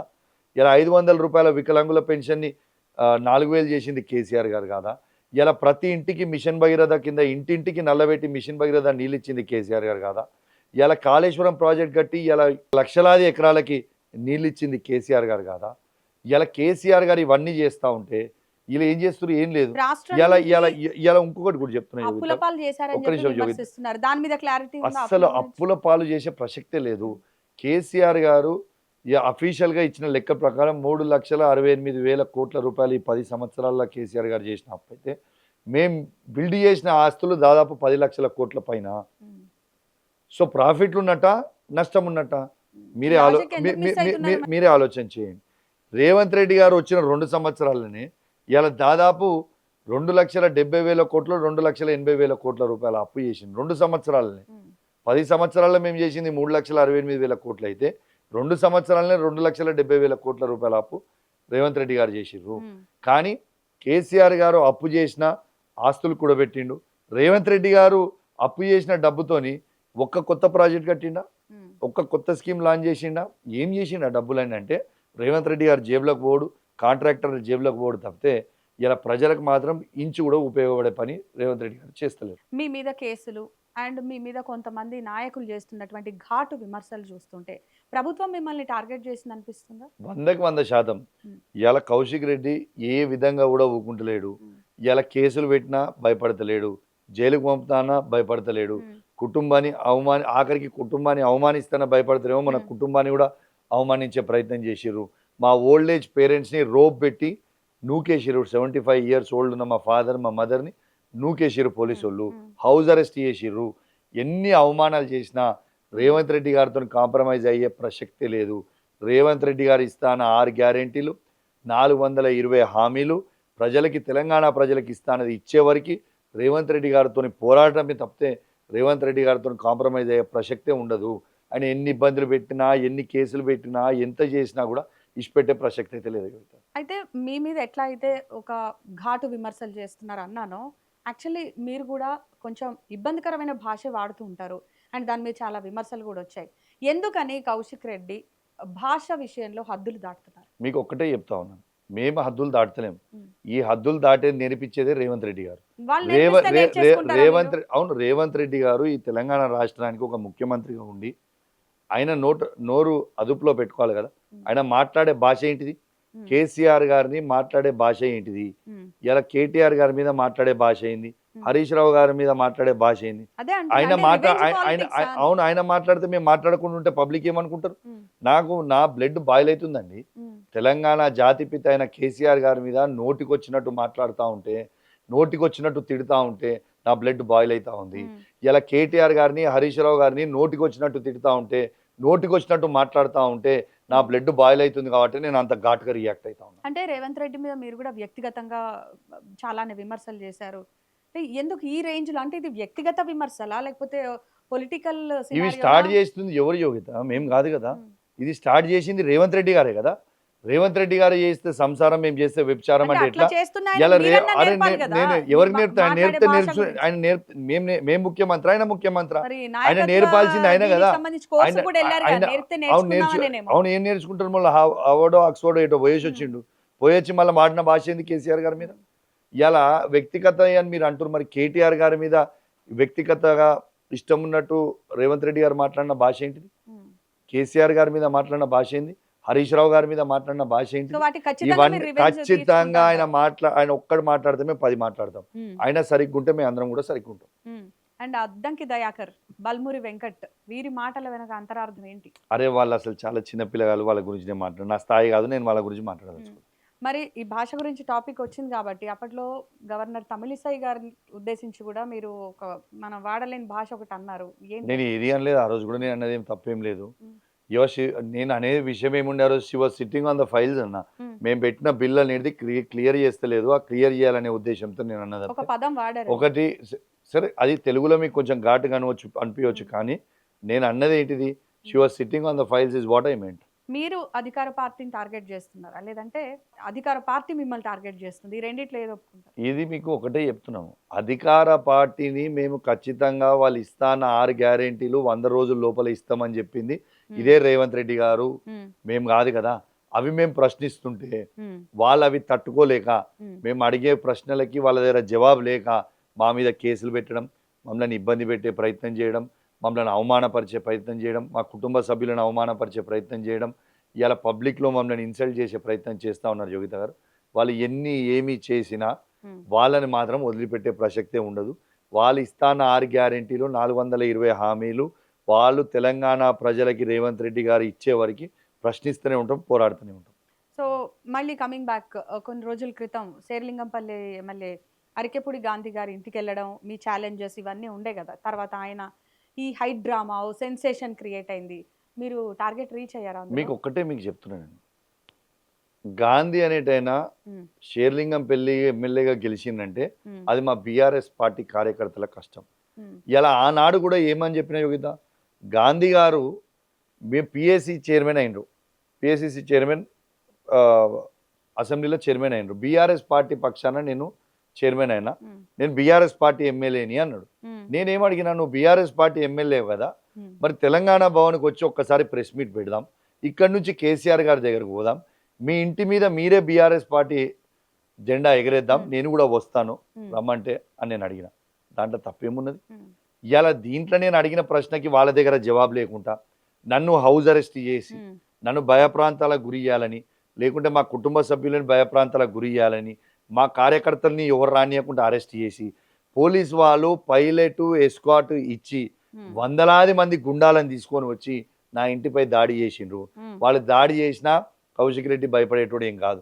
ఇలా నేను అడిగింది ఏంటిది, మీరు చెప్పేది ఏంటిది అంటే కేవలం ఇలా ప్రజల పక్షాన నిలబడి నిజంని నిజంలాగా నేను మాట్లాడితే నా మీద దాడి చేసి మనం ఇబ్బంది పెడతామని అనుకుంటే ఎవ్వరు భయపడేటోడు లేడు. ఉమ్, ఖచ్చితంగా ఇవన్నీ వీళ్ళు చేసిన దాడులు, వీళ్ళు చేసిన అన్నిటికీ కూడా రేపు రివర్స్ రిటర్న్ గిఫ్ట్ అనేది గ్యారంటీగా టీఆర్ఎస్ గవర్నమెంట్ వచ్చినాక ప్రతి ఒక్కరికి ఇవాళ చేసిన ఎక్స్ట్రాలు చేసే నాయకులకి, ఎక్స్ట్రాలు చేసే ఆఫీసర్లకి డెఫినెట్గా కేసీఆర్ గారు మళ్ళీ ఈ తెలంగాణ రాష్ట్రానికి ముఖ్యమంత్రి అయిన తర్వాత రిటర్న్ గిఫ్ట్ ఇవ్వడం ఖాయం. సో ఆ రిటర్న్ గిఫ్ట్ ఎవరెవరికి ఉండొచ్చు? చాలా మందికి ఇవ్వాలి, ఎవరెవరైతే మోసం ఫస్ట్ చేస్తారో వరుసలో ఇలా ఉన్నారు. మీకు చెప్తున్నా, మీకు ఎవరెవరైతే మా 10 మంది ఎమ్మెల్యేలు మా పార్టీని మోసం చేసి అలా కేసీఆర్ గారు కష్టకాలంలో ఉంటే ఇచ్చిపెట్టి పోయి మాట్లాడడం, మమ్మల్ని మోసం చేసే నాయకులకి డెఫినెట్గా ఉంటుంది. ఉమ్, ఇలా ఎవరైతే పోలీస్ ఆఫీసర్ అధికారులు, ఫర్ ఎగ్జాంపుల్ మా కరీంనగర్ సిపి గారు, హుజరాబాద్ ఏసీపీ గారు, జమ్మికుంట రూరల్ సిఏ గారు, ఇట్లాంటి ఆఫీసర్స్ ఎవరైతే కాంగ్రెస్ పార్టీ కండువ కప్పుకొని పనిచేస్తున్నారో ఖచ్చితంగా వాళ్ళందరికీ కూడా రిటర్న్ గిఫ్ట్ ఉంటుంది. వాళ్ళు అనుకుంటుర్రేమో అంటే ఇలా కౌశిక్ రెడ్డి లేని గారిని కేసులు పెడతారా ఇలా లేకపోతే వాళ్ళు చేసిన వాళ్ళు తప్పుల్ని బయటికి మేము తీస్తారా? ఏం లేదు, వాళ్ళు ఇలా చేసిన వాళ్ళ ఎక్స్ట్రాలు మొత్తం కూడా ఉమ్. ఖచ్చితంగా ఇవన్నిటికీ కూడా వాళ్ళకి రిటర్న్ గిఫ్ట్ గ్యారంటీ వస్తుంది. It is just matter of time. Right, coming to Hydra, మళ్ళీ హైడ్రా హాట్ టాపిక్ అయింది. సో ఎఫ్టిఎల్ పరిధిలో ఉన్నటువంటి ఇళ్లను కూల్చడం రైటా రాంగా? అసలు మీకు చాలా రాంగ్ అండి అది. పేదవాళ్ళ ఇల్లు ఎందుకు కూల్చాలి అసలు మనం? ఇలా నేను ఒక్కటే అడుగుతా ఉన్నాను, నాగార్జున గారు ఎన్ని కన్వెన్షన్ కూలగొట్టిరు, ఇలా పొంగిలేటి శ్రీనివాసరెడ్డి గారు ఫామ్ హౌస్ ఎందుకు కూలగొట్టలే, వివేక్ గారి ఫామ్ హౌస్ ఎందుకు కూలగొడతలేరు, ఇలా రేవంత్ రెడ్డి గారి అన్న అయిన తిరుపతి రెడ్డి గారి ఇల్లు ఎందుకు కూలగొడతలేరు, ఇలా కేవలం పేదవాళ్ళ ఇల్లే ఎందుకు కూలగొడతా ఉన్నారు? ఇలా రేవంత్ రెడ్డి గారు ఒక మోసం అనేది రేవంత్ రెడ్డి గారికి అలవాటు అయిపోయిందని మీకు చెప్పిన. ఇలా టీఆర్ఎస్ పార్టీలో ఆనాడు కేసీఆర్ గారిని మోసం చేసిండ్రు, అన్నం పెట్టిన ఉత్తమ్ కుమార్ రెడ్డి గారిని మోసం చేసిండ్రు, ఇలా సాయం చేసిన కౌశిక్ రెడ్డిని మోసం చేసిండ్రు, ఓటు వేసిన తెలంగాణ ప్రజల్ని మోసం చేసిండ్రు. ఇలా ఎగ్జాంపుల్ చెప్తున్నా, ఇలా హైడ్రాది ఇలా లంగర్ హౌస్ దగ్గర ఐ థింక్ మధు ప్రెస్టేజో ఏదో అపార్ట్మెంట్స్ ఉన్నాయి. ఆ అపార్ట్మెంట్స్ అంతా కలిసి ఒక 400 అపార్ట్మెంట్స్ ఫ్లాట్స్ ఆడ మొత్తం ఉన్నాయి. వాళ్ళందరూ కూడా రేవంత్ రెడ్డికి ఓటు వేయాలి, రేవంత్ రెడ్డిని తెచ్చుకోవాలి అధికారం, కానీ 2023లో వాళ్ళందరూ రేవంత్ రెడ్డి గారికి ఓటేసిరట. రేవంత్ రెడ్డి గారికి ఓటేసినందుకు ఇలా వాళ్ళకి రిటర్న్ గిఫ్ట్గా ఏమి ఇస్తా ఉన్నాడు? ఇలా వాళ్ళ ఇల్లు గులగొడతా ఉండు, వాళ్ళని మోసం చేస్తా ఉన్నాడు. రేవంత్ రెడ్డి గారికి మోసం చేయడం అనేది వెన్నతో పుట్టిన విద్య అయిపోయింది. కానీ ఖచ్చితంగా ప్రజలు కూడా వెయిట్ చేస్తూ ఉన్నారు. రేపు జనరల్ ఎన్నికలు ఎప్పుడు వస్తే అప్పుడు ప్రజలు రేవంత్ రెడ్డి గారిని మోసం చేయడానికి వెయిట్ చేస్తూ ఉన్నారు. తప్పకుండా కర్ర కాల్చి వాత పెడతారు రేవంత్ రెడ్డి గారికి. సో మీ పార్టీ లీడర్స్ ఎవరు ఎఫ్టీఎల్ పరిధిలో ఇల్లు నిర్మించుకోలేదా? ఒకవేళ ఉంటే అవి కూలగొడితే ఓకేనా మీకు? ఎవ్వరు అన్నా కూలగొట్టుకోమని మాకు అభ్యంతరం లేదు. మా వాళ్ళని ఏమి ఇచ్చిపెట్టలే. ఉమ్, మా వాళ్ళు ఎవరు ఉన్నారో మా వాళ్ళనే కూలగొడుతున్నారు, మా దగ్గరనే కూలగొడుతున్నారు తప్పితే ఉమ్, అసలు ఈ ఎఫ్టీఎల్లో పర్మిషన్ ఇచ్చిన ఇళ్ళని ఎందుకు కూలగొట్టాలి? అసలు ఒకరు ఇల్లు కట్టుకుంటే ఇల్లు అనేది ఒక పేదోడు కట్టుకునేటప్పుడు ఇట్స్ అ డ్రీమ్. వాళ్ళు ఇల్లు కట్టుకునేది చిన్నది కావచ్చు, పెద్దది కావచ్చు, ఎవరి స్థాయిలో వాళ్ళు కట్టుకొని ఉంటారు. ఆ ఇల్లు కూలగొట్టాల్సినంత అవసరం ఏమొచ్చింది? ఉమ్. ఇలా పేదోళ్ళ పక్షాన వాళ్ళకి ఇప్పుడు ఇలా ఈ ఇండ్లు కూలగొట్టే వాళ్ళందరికీ కూడా ఇలా తెలంగాణ భవన్ అనేది జనతా గ్యారేజ్ లాగా అయిపోయింది. ఎవరికి ఏ అవసరం ఉన్నా కూడా మా తెలంగాణ భవన్కి వస్తూ ఉన్నారు. మా కేసీఆర్ గారి నాయకత్వంలో, కేటీఆర్ గారు, హరీష్ రావు గారి డైరెక్షన్స్తోని మా బీఆర్ఎస్ పార్టీ అనేది ఇలా అండగా ప్రతి పేదవారికి నిలుస్తూ ఉన్నారు. సో హైడ్రా కమిషనర్ రంగనాథ్ గారి విషయానికి వస్తే ఆయన ఎవరి తరఫు ఉన్నారనుకుంటున్నారు? 100% మీకు డౌట్ ఏమున్నది? రేవంత్ రెడ్డి గారు ఏజెంటు. ఉమ్. రేవంత్ రెడ్డి గారు కూసోమంటే కూర్చుంటారు, ఈ ఇల్లు కూలగొట్టం అంటే సో కూలగొడతారు, ఆయన నిర్ణయాలు ఈ ఏమి పనిచేయట్లేదు ఈ ఇల్లు కూలగొట్టొద్దంటే కూలగొడతలేడు. ఇలా ఖచ్చితంగా రంగనాథ్ గారు కూడా రేపు బీఆర్ఎస్ పార్టీ గవర్నమెంట్ వచ్చిన తర్వాత చాలా ఇబ్బందికరమైన పరిస్థితిలో ఉంటారు. ఎందుకంటే వీళ్ళందరూ కూడా హద్దులు మించి పనిచేస్తూ ఉన్నారు. తప్పకుండా వీళ్ళందరూ కూడా ఇబ్బంది అవుతుంది రేపు సో ఫ్యూచర్. ఈ మూసీ పరివాహక ప్రాంత ప్రజలకి అక్కడ ఉన్నటువంటి వాళ్ళకి నోటీసులు వచ్చాయంట, మీకు ఐడియా ఉందా? సో వాళ్ళ ఇల్లు ఏ క్షణమైనా కూలగొట్టచ్చు లేదా ఆక్యుపై చేసుకోవచ్చు అంటున్నారు. మరి వాళ్ళకి మీరు ఏమైనా అండగా నిలబడే ఎలా అవకాశం ఉందా? ఇలా ఖచ్చితంగా నోటీసులు ఇచ్చిన పేదవాళ్ళందరికీ కూడా మీకు ఇప్పుడే చెప్తున్నాము, తెలంగాణ భవన్ అనేది జనతా గ్యారేజ్గా ఉన్నది. ఉమ్, ఇలా ఎవరెవరికి పేదవాళ్ళకి అన్యాయంగా ఇల్లు కూలగొడుతున్న వాళ్ళందరికీ ఉమ్, ఇలా కేసీఆర్ గారి నాయకత్వంలో, కేటీఆర్ గారు, హరీష్ రావు గారి డైరెక్షన్లతోని ఖచ్చితంగా పేదవాళ్ళకి బీఆర్ఎస్ పార్టీ అండగా నిలుచుంటుంది. కాకపోతే ఎక్కడైనా ప్రతిపక్షం అనేది బాధితులకు అండగా ఉండాలి, కానీ కొన్ని చోట్ల బాధితులే ప్రతిపక్షం పాత్ర పోషించాల్సి వస్తుంది. మీరు ఎందుకు సైలెంట్ గా మేము ఉంటున్నారు? ఎక్కడ కూడా సైలెంట్గా లేము యోగిత. మేము పోరాటం చేసినంత ఇంకెవరు పోరాటం చేస్తలేదు. ఉమ్. మేము పోరాటం చేస్తేనే అంటే కదా. లగచర్ల ఇలా విషయంలో లగచర్ల చూసుకుంటే అక్కడ బాధితులే కదా పోరాటం నో జరిగింది. లగచర్ల విషయంలో మొత్తం పోరాటం చేసింది, వాళ్ళకి అండగా నిలిచింది. వాళ్ళకి కోర్టుతో సహా, సుప్రీంకోర్టుతో సహా ఉమ్, వాళ్ళకి బెయిల్ వచ్చే వరకు, వాళ్ళకి నేషనల్ హ్యూమన్ రైట్స్, ఎస్టీ కమిషన్కి అన్నిటికీ కూడా ఉమ్, బీఆర్ఎస్ పార్టీ జనతా గ్యారేజ్ లాగా వాళ్ళకి అండగా నిలిచింది. లగచర్లలో ఉన్న రైతులందరూ కూడా ఆ రోజు లోపల పోయిన వాళ్ళందరూ కూడా బయటకు వచ్చిన తర్వాత మా తెలంగాణ భవన్కి వచ్చి కేసీఆర్ గారికి, కేటీఆర్ గారికి, హరీష్ రావు గారికి థ్యాంక్స్ చెప్పి మరిపోయిండ్రు. ఉమ్, ఇలా ఏ ఇష్యూ అయినా కూడా ఉమ్, ప్రజల పక్షాన నిలబడి గలమెత్తుంది మేమే. మా పార్టీ ప్రతి దగ్గర కూడా అద్భుతంగా ఇలా కొట్లాడుతున్నాం అనే కదా. ఉమ్. మా మీద కేసులు పెట్టి మమ్మల్ని ఇబ్బంది పెట్టే ప్రయత్నం చేస్తారు, మా మీద దాడులు చేసే ప్రయత్నం చేస్తాను. దేనికోసము? ఇలా ఈ పేద ప్రజల కోసము మేము అండగా నిల్చుంటున్నాము. ఈ తెలంగాణ రాష్ట్రంలో ఉన్న రైతులకు అండగా నిల్చుంటున్నాము, నిరుద్యోగులకి అండగా నిల్చుంటున్నాము, యువకులకి అండగా నిల్చుంటున్నాము, నాగర్ కర్నూలు జిల్లాలో ఘటనకు మహిళలకు అండగా సంబంధించి నిల్చుంటున్నామని, మేము గట్టిగా నిల్చుంటున్నామనే కదా ఆ, వీళ్ళకి ఇలా ఇబ్బందిగా ఫీల్ అవుతా ఉన్నారు ప్రభుత్వం. జనరల్ గా మీ మీద ట్రోల్స్ ఇవి వస్తుంటాయి కదా, సోషల్ మీడియాలో కూడా చాలా ట్రోల్స్ వస్తున్నాయి, మీ పాప మీద కూడా వస్తూ ఉన్నాయి. వీటి మీద మీ కామెంట్ ఏంటి? మీకు ఒకటే చెప్తున్నా, నన్ను సోషల్ మీడియాలో వాళ్ళు ఎంత ట్రోలింగ్ చేస్తారో నన్ను అంత ఫేమస్ చేస్తున్నారు. ఉమ్, ఇలా మంచా చెడా, ఉమ్, ఇలా న్యూస్లు ఉండడు ఇంపార్టెంట్, ఉమ్, ఇలా ప్రజల పక్షాన నిలబడు మాకు ఇంపార్టెంట్. ఉమ్, వాళ్ళు ఎన్ని ట్రోల్స్ చేసినా, వాళ్ళు ఏమి చేసినా, మీకు ఇంతకుముందు చెప్పిన రేవంత్ రెడ్డి గారు నా క్యారెక్టర్ అసాసినేషన్ చేసే ప్రయత్నం చేస్తూ ఉన్నారు. ఉమ్, నన్ను నా మీద కేసులు పెడతా ఉన్నాడు. ఇలా నన్ను, నా కుటుంబాలని సోషల్ మీడియాలో ట్రోల్ చేపిస్తూ ఉన్నాడు. ఎన్ని చేసినా, ఏమి చేసినా ప్రజల పక్షాన కౌశిక్ రెడ్డి నిలబడతాడు. కౌశిక్ రెడ్డి రేవంత్ రెడ్డి గారు ఇచ్చే 6 గ్యారెంటీలు ఇచ్చేవరకు, 420 హామీలు ఇచ్చేవరకు ఖచ్చితంగా ఎన్ని ఇబ్బందులు పెట్టినా, ఏమి చేసినా మేము పోరాడుతూనే ఉంటాము. రేవంత్ రెడ్డి గారిని గద్దె నుంచి దించి మళ్ళా కేసీఆర్ గారిని ఆ గద్దె మీద కూర్చునే పెట్టే వరకు పోరాడుతూనే ఉంటాం, ప్రజల పక్షాన నిలబడుతూనే ఉంటాం. అయితే సోషల్ మీడియా టాపిక్ వచ్చింది కాబట్టి బేసిక్గా మీ మీద ట్రోల్స్, విమర్శలు పక్కన పెడితే మీకు మంచి ఫాలోయింగ్ కూడా ఉంది, మీరు మీ వీడియోస్ మంచి వ్యూస్ కూడా వస్తుంటాయి. అంటే అది మీ పనితీరు వల్ల అనుకోవాలా, లేదంటే మీరు చేసే కాంట్రవర్సీ కామెంట్స్ మీకు వల్ల? సింపుల్ మీకు చెప్తున్నా యోగిత గారు, ప్రజలకి అన్ని గమనిస్తూ ఉన్నారు.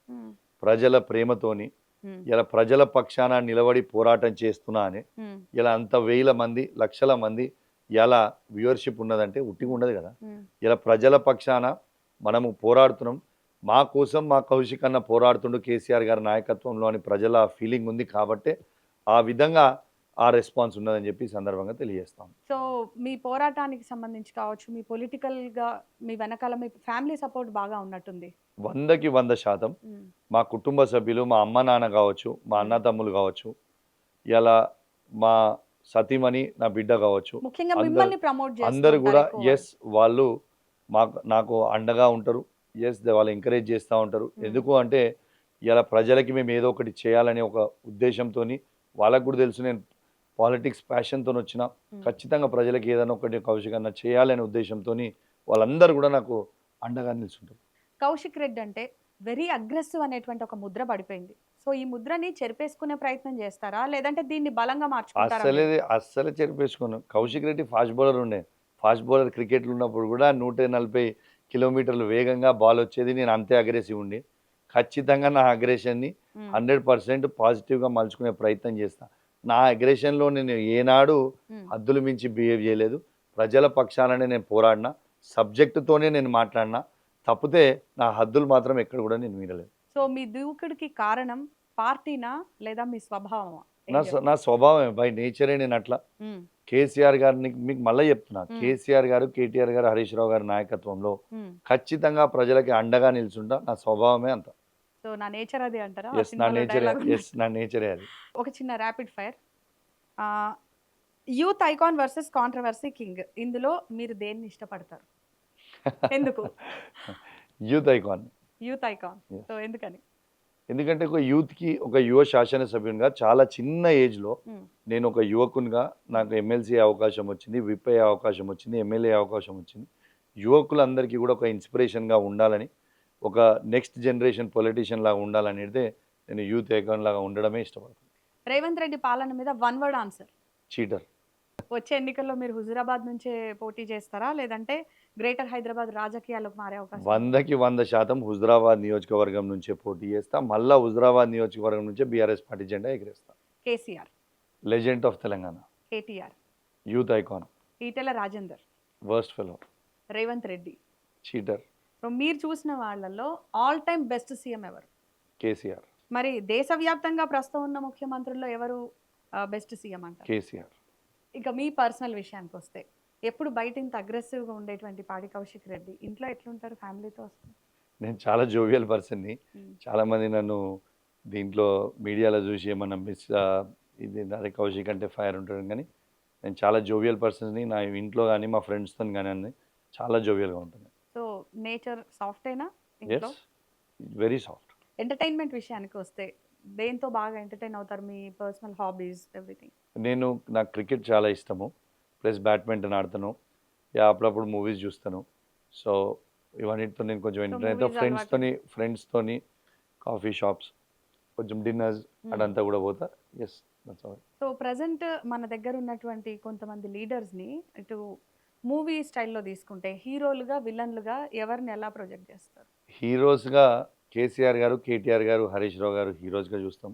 ఇవాళ విలన్గా రేవంత్ రెడ్డి గారిని కాంగ్రెస్ ప్రభుత్వం విలన్గా చూస్తాం. రైట్. మీ favourite destination spot? Switzerland. Switzerland. So ఫ్యామిలీతో ఎక్కువగా అక్కడికి వెళ్ళడానికి ఇష్టపడతారా? వెళ్తాను. సో ఇక మీకు ఎంతమంది పిల్లలు? నాకున్నారు ఒకటే డాటర్. మ్మ్. మా daughter is 9th grade. I have only one daughter. Father గురించి యూట్యూబ్ కానీ సోషల్ మీడియా కానీ కొట్టగానే చాలా వస్తుంటాయి. ఇటు విమర్శలు ఎట్లా వస్తాయో, ఫాలోయింగ్ అట్లే ఉంది, అన్నీ ఉన్నాయి. వీటన్నిటిని అంటే ఎవరికైనా సరే డాటర్కి father is a super hero యాక్చువల్గా. అయితే మీ విషయంలో ఫ్రెండ్స్ దగ్గర డిస్కషన్ ఇవన్నీ వచ్చినప్పుడు ఇవన్నీ మీతో షేర్ చేసుకుంటుందా? ఎలా ఉంటుంది తన మైండ్ సెట్? శ్రీనిక నేను more than father daughter we're like friends. Srinika నేను ఆమె ఏమి చేసినా కూడా ప్రతి విషయం నాకు కానీ నా వైఫ్కి కానీ తెలియకుండా ఏది కూడా చేయదు. ఖచ్చితంగా వాళ్ళ ఫ్రెండ్స్తో ఏం డిస్కషన్ అయినా కూడా ఏదైనా కూడా ఖచ్చితంగా మాతో వచ్చి ఇంట్లో షేర్ చేసుకుంటుంది. లైటర్ మూమెంట్లో చేస్తూ ఉంటాం. ఏమైనా తప్పు పోతూ ఉంటే వీల్ గైడర్. కానీ I'm blessed that I have such a beautiful and intelligent daughter.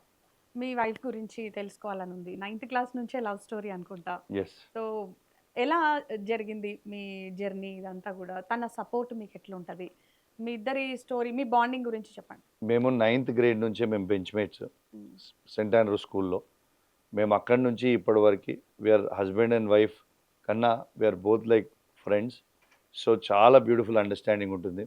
And Shalini is honestly speaking she is my backbone. చాలా సపోర్టివ్గా ఉంటుంది. ఇల్లంతా కూడా తను చూసుకుంటూ, అయినా రాజకీయాల్లో కూడా నాకు బ్యాక్ ఎండ్లో చాలా సపోర్ట్ చేస్తూ ఉంటుంది. సో నన్ను చాలా ఎంకరేజ్ చేస్తుంది. I think she is one of my strengths. So front line లో వచ్చే ఛాన్స్ ఏమైనా ఉందా? బ్యాక్ ఎండ్ వర్క్ ఏనా? బ్యాక్ ఎండే ఇప్పటివరకు అయితే, ఫ్రంట్ లైన్ అయితే పెద్ద ఆలోచన ఏం లేదు రాజకీయాలలో. నేనే ఇంకొక 40 ఏళ్ళు ఉండాలనుకుంటే ఇంకా వాళ్ళని ఫ్రంట్ ఎండ్ ఎందుకు తెస్తాను. సో పాడి కౌశిక్ రెడ్డి గోల్ ఏంటి? మీకు ఏం చెప్పినా మళ్ళా కేసీఆర్ గారిని తెలంగాణ రాష్ట్రంలో కేసీఆర్ గారిని ముఖ్యమంత్రి చేయడము, మళ్ళీ ఈ తెలంగాణ రాష్ట్రంలో గాడి తప్పిన తెలంగాణ రాష్ట్రాన్ని మళ్ళీ ఒక దారిలో ఎక్కియాలనేదే మా ఏం. అది ఓన్లీ కేసీఆర్ గారితోనే సాధ్యం కాబట్టి కేసీఆర్ గారు తెలంగాణకి తెచ్చిన కేసీఆర్ గారికి ఉన్నంత అవగాహన, కేసీఆర్ గారికి ఉన్నంత ప్రేమ తెలంగాణ మీద ఇతరు నాయకులకి ఉండదు. కాబట్టి కేసీఆర్ గారు మళ్ళీ వస్తేనే అంతా కూడా దారికి పడుతుంది లైన్ అనేది మా ఆలోచన. కాబట్టి కేసీఆర్ గారిని ముఖ్యమంత్రి చేసుడే, మళ్ళా మరోసారి తెలంగాణ రాష్ట్రాన్ని ముఖ్యమంత్రి చేసుడే మా లక్ష్యం. ఈ ఐపీఎస్ అసోసియేషన్ మిమ్మల్ని అపాలజీ అడిగారు, చెప్తారా మరి? అపాలజీ నేను చెప్పుడు కాదు, ఐపీఎస్ ఆఫీసర్స్ అసోసియేషన్ అపాలజీ నాకు చెప్పాలని నేను డిమాండ్ చేస్తూ ఉన్నాను. మీకు చూపిస్తాను యోగిత గారు, మీ ద్వారా మొత్తము తెలంగాణ ప్రజలందరూ వినేటట్టు ఒక్కసారి చదువుతా వాళ్ళు రాసింది. వాళ్ళు రాసింది ఏంది? While the local police officers were discharging their lawful duties, the honourable MLA without any basis and provocation has made false allegations against Sri Gauss Alam IPS by naming his religion and charging that he was trying to convert people of other faiths into his religion. అంటే వీళ్ళు చెప్పింది ఏంది? ఇవాళ వాళ్ళకి మత మార్పిడి చేస్తున్నా అని నేను అన్నా అని సిపి గారిని వాళ్ళు దీంట్లో ఈ లెటర్లో వాళ్ళు రాసిండ్రు. ఎంత సిగ్గుచేటు అంటే, నేను అన్నది ఈ ఒక్క వీడియో వీళ్ళు చూపిస్తే నా ఎమ్మెల్యే పదవికి నేను రాజీనామా చేసి శాశ్వతంగా రాజకీయాల నుంచి తప్పుకోవడానికి నేను సిద్ధంగా ఉన్నాను. ఇది నేను పదే పదే వీళ్ళకి సవాల్ విసురుతా ఉన్నా. ఇప్పటిదాకా ఐపీఎస్ ఆఫీసర్స్ అసోసియేషన్ ఇప్పటిదాకా కూడా రిప్లై ఇవ్వలేదు. ఈ ఐపీఎస్ ఆఫీసర్స్ అసోసియేషన్ ఈ తప్పుడు లెటర్ రాయడానికి కారణం ఎవరు? ఇది కరీంనగర్ సిపి గారు, ఇవాళ హుజరాబాద్ ఏసీపీ గారు, జమ్మికుంట రూరల్ సిఏ గారు. వీళ్ళు చేసిన తప్పు వల్ల ఇలా యావత్ ఉన్న ఐపీఎస్ ఆఫీసర్స్ అసోసియేషన్, తెలంగాణ ఉన్న మొత్తం ఐపీఎస్ ఆఫీసర్లు అందరూ కూడా తలదించుకునేలాగా చేసిన ఈ ముగ్గురు ఆఫీసర్లని ఖచ్చితంగా ఇలా డీజీపీ శివధర్ రెడ్డి గారు ఇలా వీళ్ళని సస్పెండ్ చేసి వాళ్ళ క్రెడిబిలిటీ నింపుకోవాలి అని విజ్ఞప్తి చేస్తూ ఉన్నాను. ఇలా మీరు లేదు అంటే బహిరంగంగా నేను తప్పు చేసిన అని చెప్పు. మరి ఈ వర్డ్ ఏది మీరు ఇప్పటివరకు ఎందుకు చూపిస్తలేరు? మరి మీరు నిజంగానే కరెక్ట్ అయ్యి ఉంటే, ఇలా మీరు అందరు చదువుకున్న వాళ్ళే కదా, నిజంగా కరెక్ట్ అయ్యి ఉంటే మరి అది నిజంగా ప్రూఫ్ చూపించాలి కదా. ఇప్పటిదాకా ఉంటే ప్రూఫే చూపించకుండా మీరు ఇప్పటిదాకా దాటేస్తూ ఉంటే దీని అర్థం ఏంటిది? ఎట్టు పరిస్థితిలో ఈ ముగ్గురు ఆఫీసర్స్ అనేటోళ్ళు ఇలా డీజీపీ గారిని తప్పుతో పట్టించిండు, మొత్తం ఐపీఎస్ ఆఫీసర్ అసోసియేషన్ తప్పుతో పట్టించారు. కాబట్టి ఇలా వాళ్ళ మీద యాక్షన్ తీసుకోవాలి, వాళ్ళని సస్పెండ్ చేయాలి. వాళ్ళని సస్పెండ్ చేయకపోతే మాత్రం పోలీసు లోకం మీద, డీజీపీ గారి మీద వాళ్ళ క్రెడిబిలిటీ అనేది టోటల్గా పోతుంది. ఇంకోటి నేను ఒక్కటి అడుగుతున్నా జోయిత గారు, కౌశిక్ రెడ్డి గారు ఇవాళ కౌశిక్ రెడ్డి అనేటైనా చిన్న హంగామా చేస్తే మొత్తం హంగామా చేసిరు ఐపీఎస్ ఆఫీసర్స్. మొన్న సంగారెడ్డిలో ఇలా జగ్గారెడ్డి గారు బూతులు తిట్టిరు కదా. మరి ఇదే జగ్గారెడ్డి గారి మీద ఎందుకు ఈ ఐపీఎస్ ఆఫీసర్స్ అసోసియేషన్ రెస్పాండ్ కాలేదు? ఇలా ఇదే ధర్మపురి అరవింద్ గారు నోటికొచ్చినట్టు ఇలా ఆఫీసర్లను తిడితే ఇదే ఐపీఎస్ ఆఫీసర్స్ అసోసియేషన్ ఎందుకు వాళ్ళ మీద రెస్పాండ్ కాలేదు? ఎందుకంటే కేంద్రంలో బీజేపీ ఉంది, రాష్ట్రంలో కాంగ్రెస్ ఉంది, వాళ్ళిద్దరు అధికార పార్టీలలో ఉన్నారు కాబట్టి స్పందించలేదా? ఇలా కౌశిక్ రెడ్డి ఒక్కరు అలకగా దొరికింది కాబట్టి, అధికారం లేదు కాబట్టి స్పందించి మీద బట్టి రక్కే ప్రయత్నం చేస్తారా? ఇలా మీ డిగ్నిటీ మీరు ఉంచుకోవాలి పోలీసు వాళ్ళు. ఇలా ఇది మాత్రం నేను దీన్ని వాళ్ళే సమాజానికి జవాబు చెప్పాలి. సమాజం మొత్తం కూడా ఎదురు చూస్తూ ఉన్నది. సో రానున్న రోజుల్లో బీజేపీ బీఆర్ఎస్ కలిసి కలవబోతోంది. అసలు బీజేపీ గెలిస్తే బీఆర్ఎస్ గెలిచినట్టు, బీఆర్ఎస్ గెలిస్తే బీజేపీ గెలిచినట్టు అనేటువంటిది ఒకటి ప్రచారంలో అట్లా ఉంటుందా యోగిత? అట్లా ఉండదు. BRS party on its own contest will come back into government. BRS పార్టీయే, దాంట్లో ఏం డౌట్ లేదు. ఇంకోటి యోగిత, ఏసీపీ గారిది ఒక వీడియో చూపిస్తా. ఇలా మీరుతో మాట్లాడుతున్న సందర్భంగా ఇలా నేను మాట్లాడేది ఆ కింద ఏసీపీ గారి వీడియో కూడా నేను ప్లే చేస్తా. ఆ మొత్తం తెలంగాణ ప్రజలందరూ కూడా చూడాలి. ఉంది. ఒక మహిళా ఏసీపీ ఈ విధంగా ఒక ఎమ్మెల్యేని ఈ విధంగా గద్దెల మీద పట్టుకోవచ్చా? ఇలా అదే మగవాళ్ళం మేము ఎవరైనా మహిళలను పట్టుకుంటే ఇలా రకరకాల కేసులు పెడతారు. మరి నేను మీ ద్వారా డీజీపీ గారిని అడుగుతా ఉన్నాను, మరి మహిళ ఇట్లా మమ్మల్ని పురుషులను పట్టుకున్నప్పుడు ఏ సెక్షన్ కింద కేసు వస్తుందో కొంచెం మీరు కూడా మాకు చెప్తే ఆ సెక్షన్ కేసు మేము కూడా పెడతాం కదా వాళ్ళ మీద. ఇలా ఇట్లా పట్టుకోవచ్చా?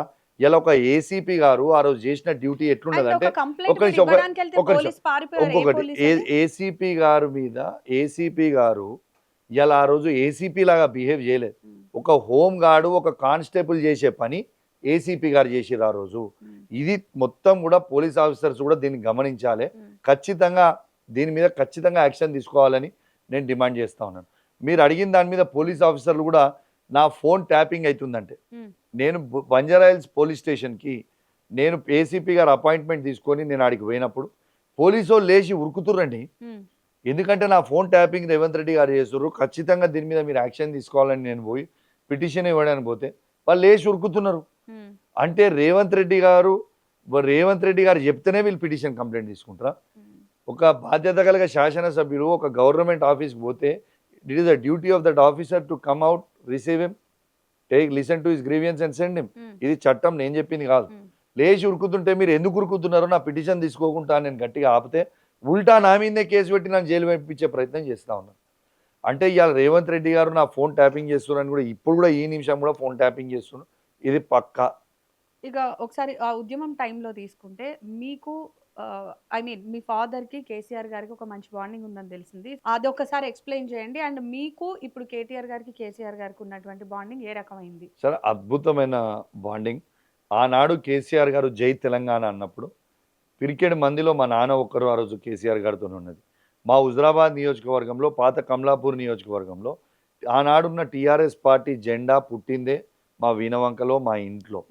కేసీఆర్ గారితోని తెలంగాణ రావాలని మా నాన్న ఆ రోజు పిడికిలు బిగించి బయలుదేరింది వాస్తవం. చాలా అద్భుతమైన బాండింగ్. డే 1 నుంచి కేసీఆర్ గారితోని మా నాన్నకు కానీ మా కుటుంబానికి కానీ అద్భుతమైన బాండింగ్ ఉంది. కేటీఆర్ గారితోని, హరీష్ రావు గారితో కూడా నాకు అద్భుతమైన బాండింగ్ ఉంది. I have all the leverage to go to him. And ఏదన్నా కూడా నేను మాట్లాడవచ్చు, ఏదన్నా కూడా అడగొచ్చు. నాకు ఏది అనిపిస్తే అది అడిగే ఫ్రీడమ్ నాకు కేటీఆర్ గారు, హరీష్ రావు గారు ఇచ్చిండ్రు. మీరు ఎన్నిసార్లు కలిసి ఉండొచ్చండి? 1000 సార్లు కలిసి ఉంటా నేను కేసీఆర్ గారిని, కేటీఆర్ గారిని, హరీష్ రావు గారిని 1000 సార్లు కలిసి ఉంటా. ఇలా వాళ్ళ ముగ్గురు దగ్గరికి మాత్రం నాకు ఫుల్ యాక్సెస్ ఉంటుంది. ఇలా వాళ్ళ ముగ్గురి దగ్గర వాళ్ళ నమ్మకాన్ని మమ్ము చేయకుండా ఖచ్చితంగా వాళ్ళ కోసం వాళ్ళ కోసం అండగా నిల్చోవడమే, ప్రజల కోసం వాళ్ళ పక్షాన నిలబడి పోరాడడమే గ్యారంటీగా. సో ఫైనల్లీ నేను చాలా రోజుల నుంచి ఇంటర్వ్యూ అడుగుతున్నా, ఇవ్వలే. ఇప్పుడు ఇచ్చారు ఆల్రెడీ 2-3 ఛానల్స్కి ఇచ్చి. ఎందుకు రీజన్? నాకు ఎందుకు ఇవ్వలేదు? అట్లా ఏం లేదు. మీరు ఎప్పుడు అడిగినరో మీరు అడగంగానే నేను ఇచ్చిన. మీరు మొన్న అడిగినరు, ఇవాళ ఇచ్చిన. ఎస్, తప్పకుండా మీరు ఎప్పుడు అడిగినా, ఇప్పుడే కాదు మళ్ళీ ఎప్పుడు అడిగినా కూడా I will always give you. Thank you so much for your valuable time. Thank you very much.